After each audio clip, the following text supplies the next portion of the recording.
Chers amis, bonjour. Pour ou contre la vaccination?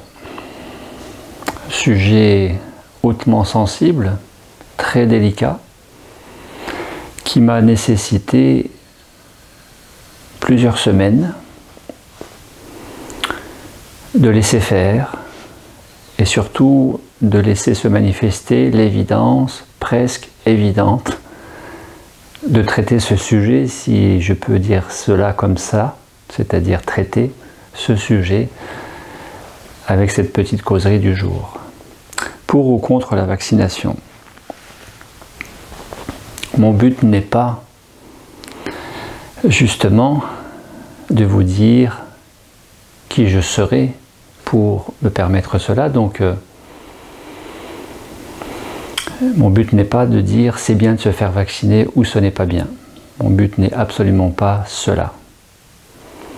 Je resterai le plus neutre possible, de manière justement à ne pas alimenter la fameuse dualité.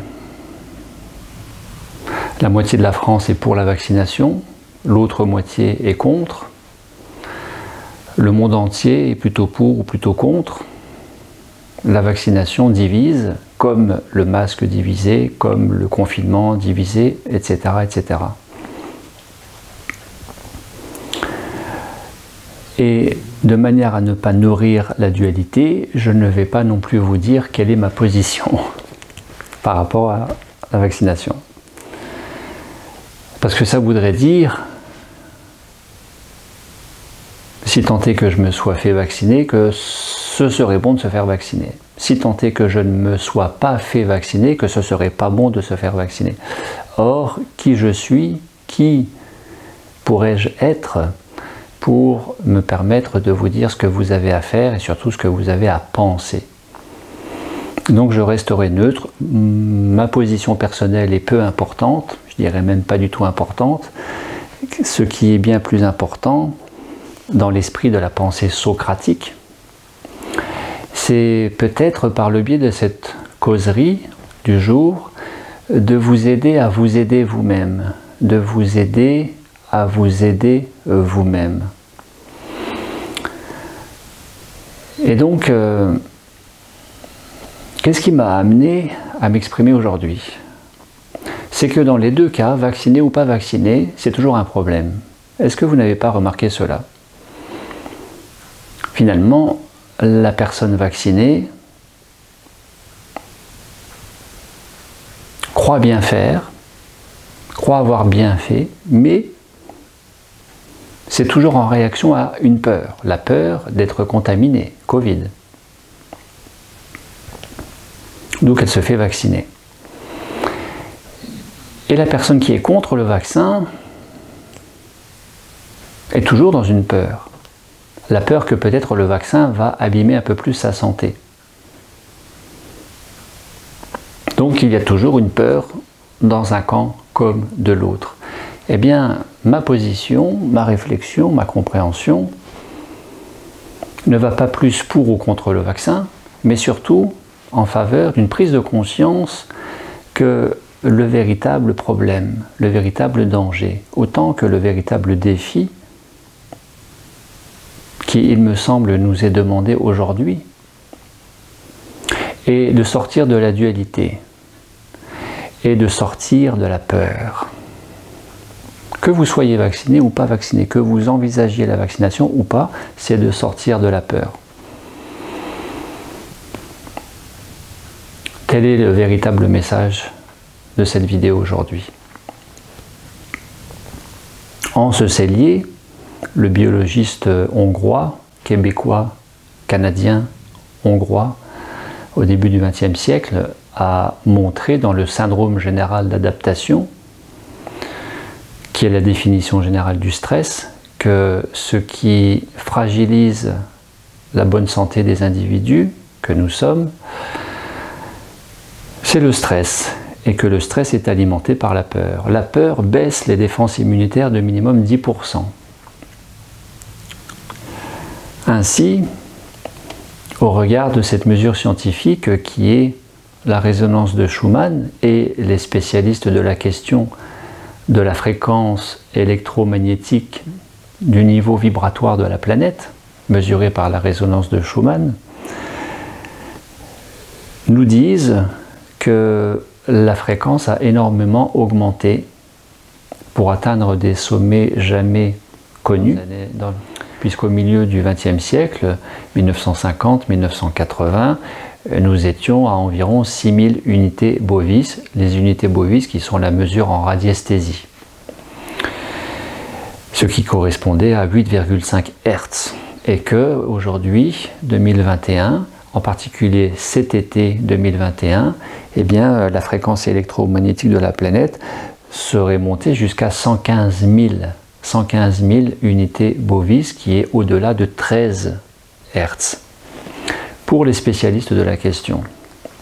Ainsi, la fréquence vibratoire de la planète augmentant, nous sommes amenés à suivre l'évolution planétaire dans sa fréquence vibratoire qui monte, puisque ce serait un signe de bonne santé que de suivre l'évolution des choses au regard de la mesure électromagnétique de la planète, qui est aussi un organisme vivant.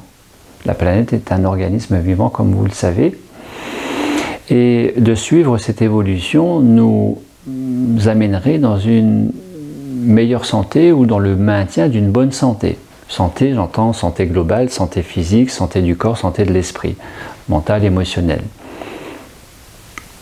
Or, la peur divise. Le propre de la dualité, c'est la croyance limitante, c'est la peur qui nourrit cette croyance limitante. Et une fois encore, vaccin ou pas vaccin, eh bien, il me semble que suivre l'évolution de la planète, monter sa fréquence vibratoire, transcender la peur en non-peur, voire dans le versant déployant de la peur qui est limitante et qui tire la vibration vers le bas, le versant déployant de la peur serait l'amour. Eh bien, il me semble que c'est ce que la vie nous demande aujourd'hui.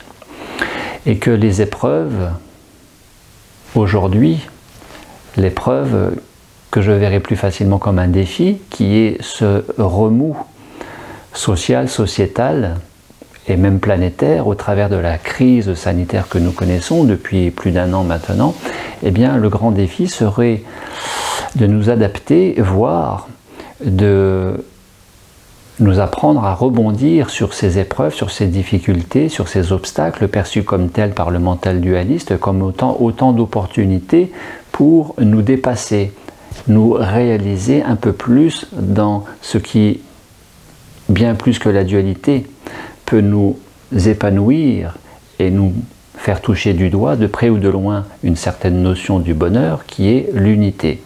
Et si cette crise sanitaire n'était pas une crise en tant que telle, mais une opportunité à y voir, comme dans toute épreuve et toute difficulté, un chemin d'évolution possible. Les grands maîtres, les grands mystiques de notre humanité l'ont dit, ne faire plus qu'un avec ce qui est. Ne faire plus qu'un avec ce qui est. N'avez-vous pas remarqué que accepter une situation comme telle, qui ne veut pas dire se soumettre ou se rebeller contre, se résigner, fatalisme, non, accepter c'est accepter et composer à partir de ce qui est, nous rendait la vie plus facile. Alors si nous y voyons une possibilité d'évoluer au travers de ce que nous percevons comme une contrainte, une pression, c'est-à-dire il faut se faire vacciner, perçu comme tel par l'immense majorité des êtres humains, en tout cas en France, mais si nous y voyons au travers de cela, non plus une contrainte, mais une opportunité à se déployer dans le rayonnement du cœur et donc de l'amour, plutôt que dans la vibration baissée par la peur qui nous divise, la France est divisée, et qui nous déconnecte un peu plus de nous-mêmes et qui nous rend poreux au mal-être, à la déprime, à un peu plus de névrose, voire à la maladie. Dans la vie, nous ne faisons jamais que deux types de choix et d'actions. des choix et des actions basés sur la peur ou basés sur l'amour? Que préférez-vous, la peur ou l'amour? Vous êtes vacciné, vous êtes toujours dans la peur, peut-être d'être contaminé ou de contaminer vous-même. Vous n'êtes pas vacciné, vous avez peur d'être dégradé dans votre santé par le vaccin. Une fois encore, je persiste à dire que le problème autant que le défi n'est pas le vaccin, mais l'état d'esprit face au vaccin.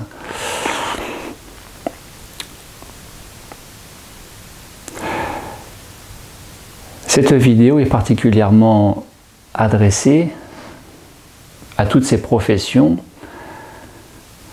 qui, à défaut de se faire vacciner, sont sur le point de perdre leur emploi et donc de ne plus avoir de salaire. Vous le savez, d'ici fin du mois d'août, donc d'ici très prochainement, le personnel des compagnies d'aviation, pilotes, hôtesses, va être dans l'obligation de se faire vacciner. À défaut de quoi, ils vont perdre leur activité, leur poste, leur profession et se retrouver sans salaire. De même pour le personnel de la SNCF. De même pour le personnel des hôpitaux. De même pour le personnel de la restauration. Alors, j'ai entendu des gens dire, j'ai lu, j'ai vu des gens dire tenir bon, tenir bon, tenir bon, résister, ne pas céder à cette pression à se faire vacciner. Oui, peut-être.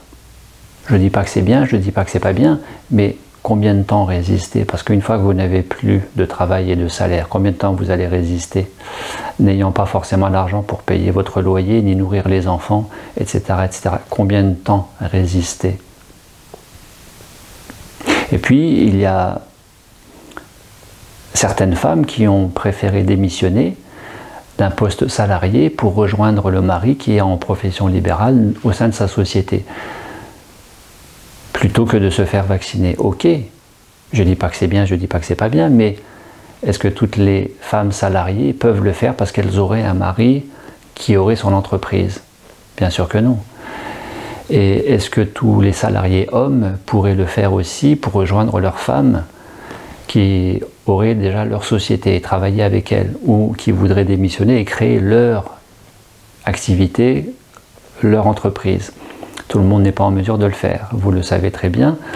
Donc il reste ces personnes qui sont sur le point de se faire vacciner, malgré elles, parce qu'elles ne sont pas forcément pour, et qu'en plus elles ont peur de ce vaccin, pour la plupart, il faut être honnête. Eh bien, une fois encore, plutôt que de vivre sous une contrainte perçue comme telle de l'intérieur, parce qu'il y a peut-être une pression, mais plutôt que de s'identifier à cette pression vécue comme telle, parce que contrainte intérieure, ou contrainte perçue de l'extérieur et qui se traduirait par une pression vécue de l'intérieur, comme vous voulez. Pourquoi ne pas transcender cette peur, cette contrainte, cette pression, ce sentiment d'impuissance, de subir, en une position, une posture d'être acteur d'un choix en son nom, en sa personne, en conscience, basé sur l'amour plutôt que sur la peur. Est-ce que vous me suivez? Est-ce que vous voyez ce que je veux dire? C'est tout simplement accepter la situation telle qu'elle est. Une fois encore, ce n'est pas se soumettre, se résigner, ni se révolter, et composer avec ce envers quoi nous n'avons pas le choix, peut-être dans certains cas.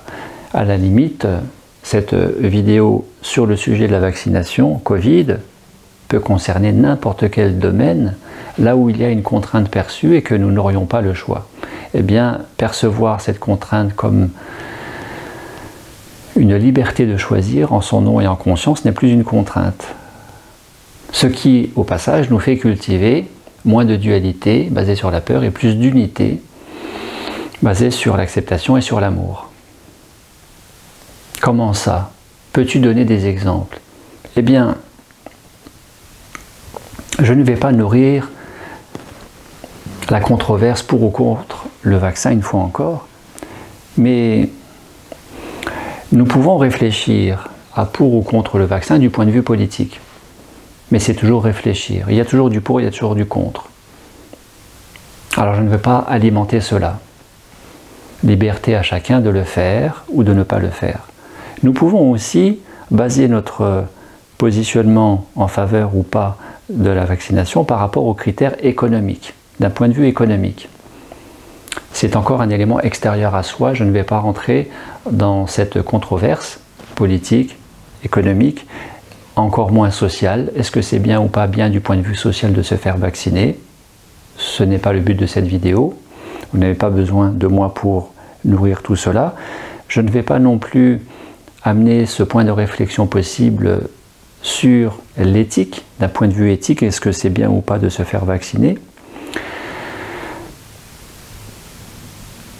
Comme Jung le disait, plus nous regardons à l'extérieur, plus nous nous identifions, plus nous nourrissons la dualité, plus nous nourrissons la confusion par le mental, et peut-être moins nous y voyons clair, alors que plus nous regardons à l'intérieur et plus nous pouvons apaiser, pacifier, clarifier et y voir plus clair et peut-être même nous éveiller. Alors, il me semble que au niveau individuel, au-delà de cette fameuse controverse, il reste le critère de la santé. Et c'est ça surtout qui nous intéresse, le critère de la santé. Du point de vue de la santé, est-ce que c'est bien ou pas de se faire vacciner? Là aussi, il y aurait matière à controverse, dans les deux cas, pour la vaccination ou contre la vaccination. Il reste les préceptes de la Grèce antique, que ton aliment soit ton médicament, contacter son médecin intérieur, écouter la sagesse universelle qui est en chacun d'entre nous. Autrement dit, s'adresser au corps et écouter le langage corporel du point de vue de la vibration qui nous fait ressentir que c'est juste ou pas juste, que c'est bien ou pas bien, que c'est bon ou pas pour la santé. Mais une fois encore, si vous faites ça, écoutez la vibration à partir du mental, cela va en partie contribuer à brouiller les pistes de la perception vibratoire, à savoir, est-ce que c'est bien, ça va s'exprimer par une expansion, est-ce que c'est pas bien, va s'exprimer par une contraction dans le langage corporel, mais si vous écoutez à partir du mental, il y a toutes les chances de ne pas bien écouter, de ne pas bien entendre et de ne pas bien comprendre. Par contre, si nous écoutons à partir du cœur, allégé du brouhaha que fait le mental, parce que vous savez que derrière le mental il y a l'ego, donc ça devient compliqué. Et que non seulement il y a l'ego, mais il y a aussi les mécanismes de défense, le refoulement, la rationalisation, la banalisation, etc., etc. Eh bien, écouter, ressentir, le langage corporel à partir du point d'observation, du point d'écoute qui est le cœur, nous amène à quelque chose de plus fiable en termes de réponse. Si tant est que le cœur soit ouvert. Si tant est que nous ne soyons pas, je vous disais, peur ou amour, si tant est que nous ne soyons pas dans l'amour conditionnel. Or, c'est à peu près ce que l'humain vit, un amour conditionnel et conditionné, et qui n'est pas un véritable amour, qui serait l'amour inconditionnel.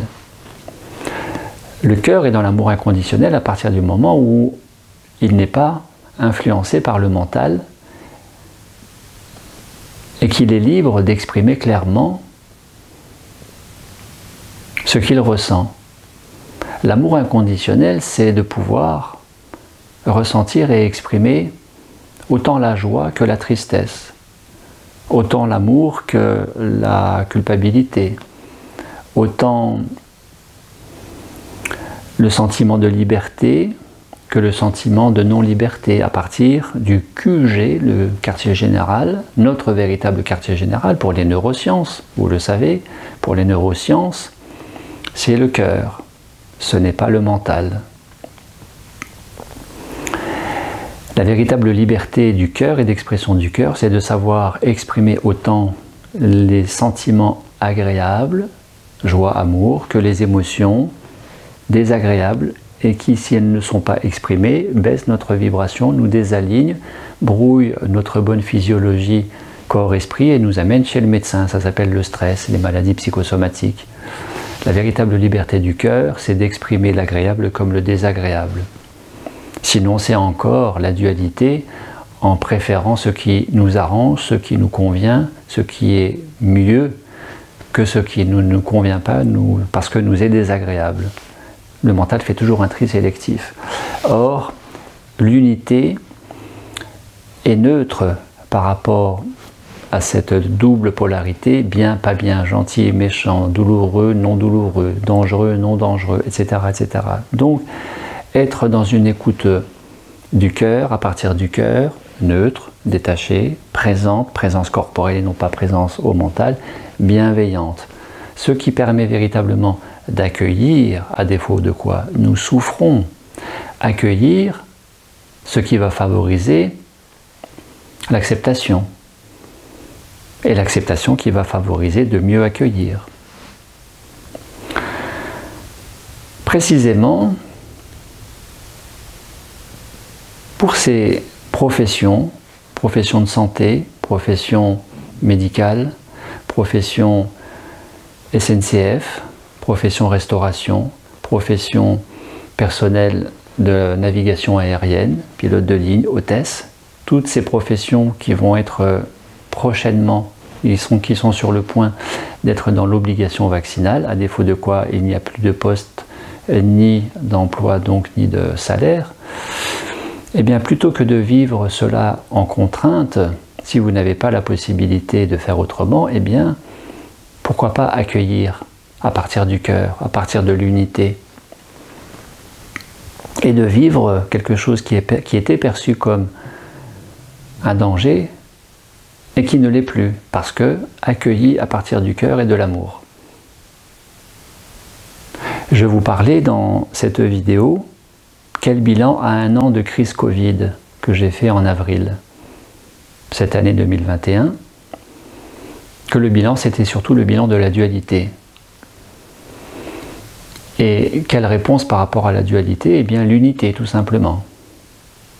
Accepter ce qui est, sans se résigner, sans se soumettre, sans se rebeller.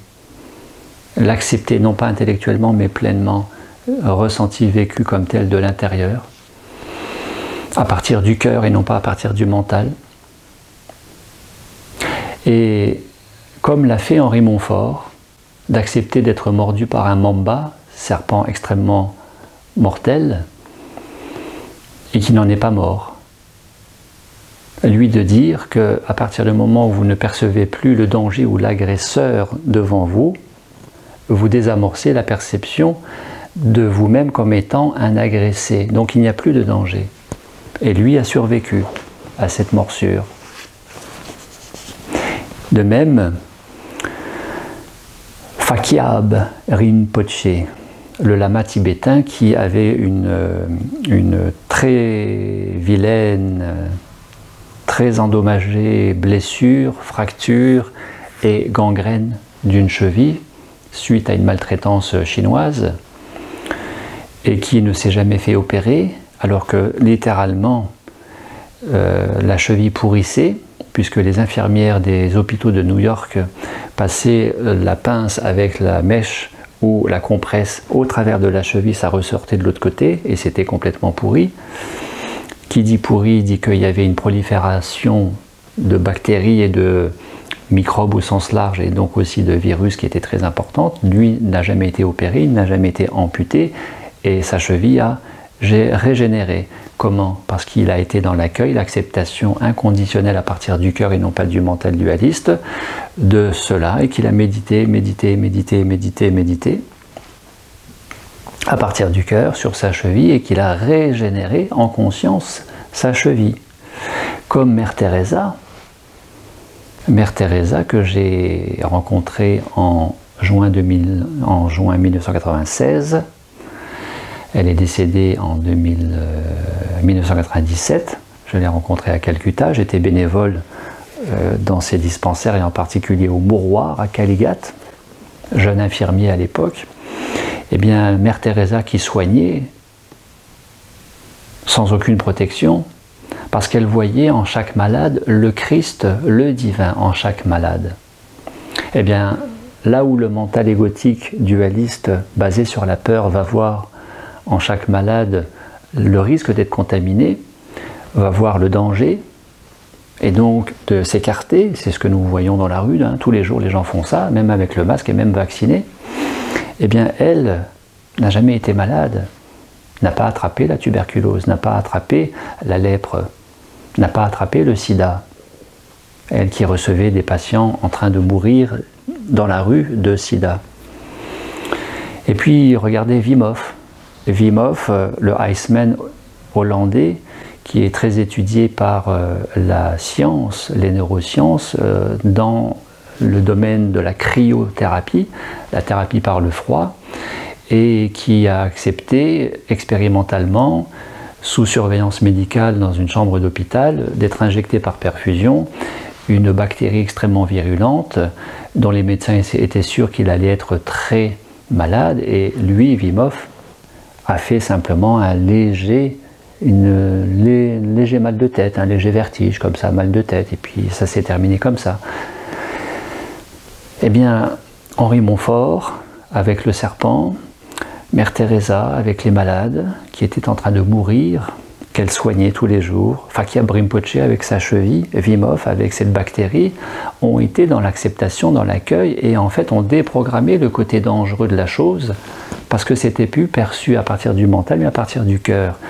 Le cœur étant dans l'amour, l'amour inconditionnel. Ne faire plus qu'un avec, accepter ce qui est. Comme le propose Arnaud Desjardins, et comme le dit Eckhart Tolle, que notre seule raison sur cette planète est de nous éveiller, eh bien comment pouvons-nous nous éveiller si nous restons dans la peur et dans la dualité? Cultivons l'amour, cultivons l'unité, accueillons, acceptons et composons à partir de ce que nous ne pouvons pas changer, mais ne le voyons plus comme une contrainte. Je ne fais de parler que de vaccination. Pour ces personnes qui prennent le risque de perdre leur boulot et de ne plus avoir de salaire. Ça ne veut pas dire que je suis pour la vaccination, mais ça ne veut pas dire non plus que je suis contre. Regardez, la vaccination a sauvé des millions de personnes. Regardez le virus de la poliomyélite, entre 1940 et 1950, a tué ou rendu handicapés tous les ans, entre 1940 et 1950, 1,5 million de personnes. Regardez la bactérie du tétanos, dans les années 80, tous les ans, a tué en Afrique, en Asie, près d'1 million de personnes, dont 80%, 1 million de personnes par an, dont 80% étaient des bébés, de très jeunes enfants à la naissance. Regardez ce qu'a fait de bien la vaccination jusque-là. Si nous arrêtions de voir un problème dans tout, je ne suis pas pour, je ne suis pas contre le vaccin Covid. Je reste neutre. C'est une affaire personnelle. À ce titre, je n'ai pas à vous donner ma position, personnellement, pour ne pas vous influencer, sinon que de vous inviter, ce sera ma conclusion, à cultiver le cœur ouvert, l'unité, et composer à partir de ce que nous voyons beaucoup trop souvent comme étant des contraintes, je n'ai pas le choix, je subis, comme autant d'opportunités à déployer le meilleur de soi-même. Le meilleur de soi-même, c'est ce qui va sauver cette planète. Ce n'est pas que vous deveniez pranique, que vous arrêtiez de manger. Ça ne se fait pas avec la volonté. Ce n'est pas que vous soyez vacciné ou pas vacciné. C'est que nous éveillons plus de conscience, basée sur plus de cœur.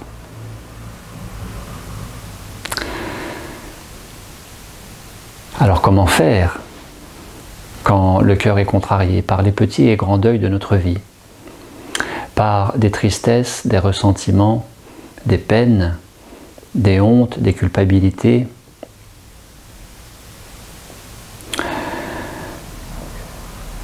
que nous accumulons les années passant et que nous ne nous autorisons pas à pleinement vivre dans une société dite normative. Comment être dans le cœur quand le cœur est chahuté, contrarié, plus ou moins fermé chez la plupart d'entre nous, et que nous sommes beaucoup plus dans un amour conditionnel, conditionné, que inconditionnel. Eh bien, réponse dans cette prochaine vidéo, où je vous proposerai cette petite pratique pour éveiller le cœur, cultiver l'unité, un petit peu plus à partir du cœur, en l'ouvrant, en le déployant, et de rayonner un petit peu plus à partir de cette conscience cœur, et donc de cet amour inconditionnel. Merci à vous.